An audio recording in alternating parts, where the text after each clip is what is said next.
saya akan menjelaskan hasil review artikel saya yang berjudul Penyalahgunaan Narkoba di Kalangan Remaja. Penulis artikel Bintara Surah Pribada, Esos MH.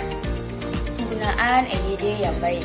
Secara umum, penggunaan EYD dalam artikel ini sudah baik, meskipun ada beberapa kekurangan, seperti yang pertama, konsistensi penulisan istilah asing. Misalnya, istilah halusinogen seharusnya disesuaikan ke dalam bentuk bahasa Indonesia atau diberi penjelasan. Yang kedua, tata letak. Penggunaan tanda baca seperti koma dan titik terkadang kurang sesuai, misalnya pada bagian daftar narkotika golongan.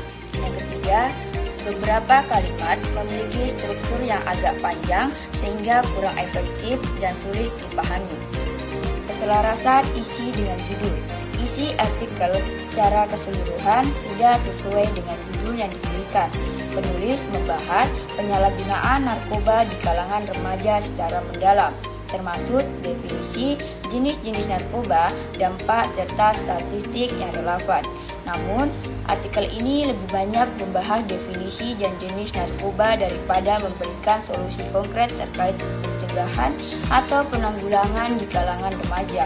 Hal ini membuat artikel terkesan lebih bersifat deskriptif daripada analitis atau persuasif.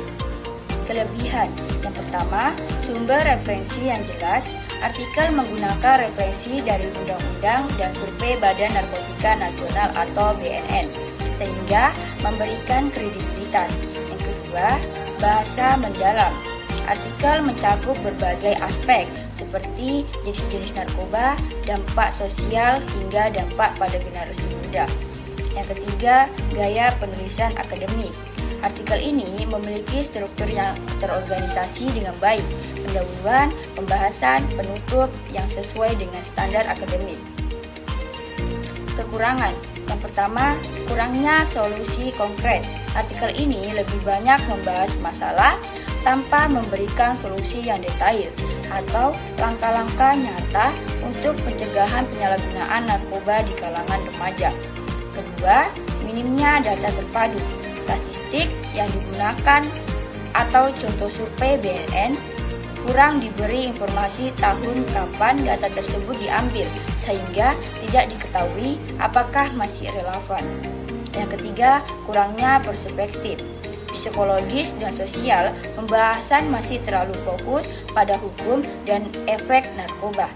Padahal artikel dapat ditambah dengan analisis mengapa remaja rentan terjerat narkoba dari sisi psikologis atau faktor keluarga.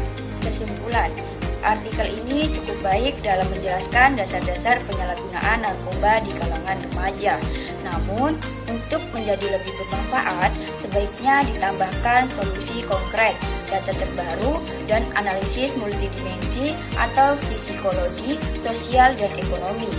Artikel ini cocok untuk pembaca umum dan akademis pemula, tetapi memerlukan revisi untuk menjadikannya lebih komprehensif dan mendalam.